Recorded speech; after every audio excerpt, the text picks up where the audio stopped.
Hi friends, ఈరోజు Sunday కదండి. అందుకే ప్రాన్స్ దమ్ బిర్యానీ తయారు చేస్తున్నాను అనమాట. దాంతోపాటు చికెన్ గ్రేవీ కర్రీ. నేను నా స్టైల్లో మా ఇంట్లో ఎలా తయారు చేస్తానో చూపిస్తాను. చూసేద్దాం రండి మరి. ఫస్ట్ స్టవ్ వెలిగించి ప్యాన్ పెట్టి ఆయిల్ వేసాను. అందులో ఆనియన్స్ వేసి ఫ్రై చేస్తున్నాను అనమాట.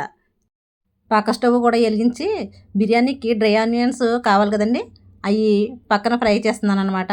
ఈ లోపల ఈ పక్కనే ఈ ఆనియన్స్ బాగా వేగిపోయాయి. ముందుగానే చికెన్ బాగా కడిగి పక్కన పెట్టుకున్నాను. ఆ చికెన్ని ప్యాన్లో వేసేసి బాగా కలిపాను. కొద్దిసేపు అలాగా ఓ పక్కనే చికెను, ఇంకో పక్కనేమో డ్రై ఆనియన్స్ వేపుతూ ఉన్నానన్నమాట. ఈసారి చికెన్లో అల్లం వెల్లుల్లి పేస్ట్ వేసి బాగా కలిపి కొద్దిసేపు ఉంచానన్నమాట. తర్వాత కారం, పసుపు, కళ్ళుప్పు, మసాలా పౌడర్. నేనైతే గ్రేవీ కర్రీలో ఎప్పుడు కూడా కళ్ళుప్పే వాడతానండి. ఫ్రై కర్రీలో అయితే లైట్గా సాల్ట్ వాడతాను, అంతేగాని సాల్ట్ అయితే తక్కువ వాడతాను. కళ్ళుప్పే ఎక్కువగా వాడతాను అనమాట.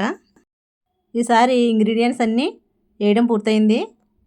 కొద్దిసేపు బాగా కలిపి అప్పుడు వాటర్ పోసి మూత పెట్టేయాలన్నమాట.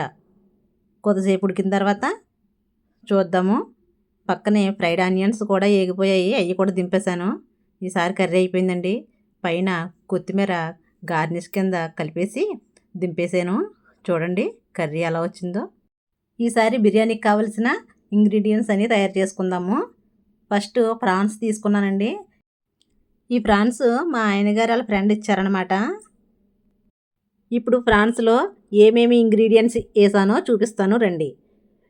కారం, పసుపు, మసాలా పౌడర్, సాల్ట్, పెరుగు వేసి కలిపాను అనమాట.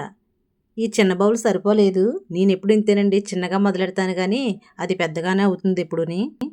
అందుకే మళ్ళీ వేరే గిన్నెలోకి ట్రాన్స్ఫర్ చేసి అందులో నిమ్మకాయ, అల్లం వెల్లుల్లి పేస్టు, పుదీనా, డ్రై ఆనియన్స్, కొత్తిమీర, ఇంకొకటి చెప్పడం మర్చిపోయాను, బిర్యానీ మసాలా అనమాట. ఇవన్నీ వేసి బాగా కలిపి ఒక అరగంట ముందే నానబెట్టి ఉంచానమాట. అది ఈ ప్రాసెస్ ఇక్కడతో కంప్లీట్ అయ్యింది. ఇప్పుడు స్టవ్ మీద వాటర్ పెట్టి అందులో ఆయిల్ పోసాను. తర్వాత హోల్ గరం మసాలా వేసి బిర్యానీ ఆకు, కల్లుప్పు వేసి బాగా మరిగించుకోవాలి. చూసారా, మళ్ళీ గిన్నె మార్చేసాను. నా పనులన్నీ ఇలాగే ఉంటాయండి. ఈసారి వాటర్ బాగా మరిగిపోయింది. అందులో బాస్మతి రైస్ వేసి 1/3 వరకు ఉడికించుకుంటే సరిపోతుంది. ఇప్పుడు మనం దమ్ పెట్టుకోవాలి కదండి. దాన్ని వేరే గిన్నె తీసుకుని ఆ గిన్నెలో ముందుగా తయారు చేసి పెట్టుకున్నాం కదా, రొయ్యల్ని కలిపి పెట్టుకున్నాం, దాన్ని ఆ గిన్నెలో వేసి రైస్ని లేయర్ల కింద వేసి అందులో కొత్తిమీర, పుదీనా, ఫ్రైడ్ ఆనియన్స్, ఆయిల్ ఇవన్నీ మధ్య మధ్యలో వేసుకుంటూ నీట్గా బిర్యానీ గిన్నెలో సర్దుకుంటున్నాను. ఈరోజు సండే కదా, సండే అంటేనే అందరూ ఇంట్లో ఉంటారు.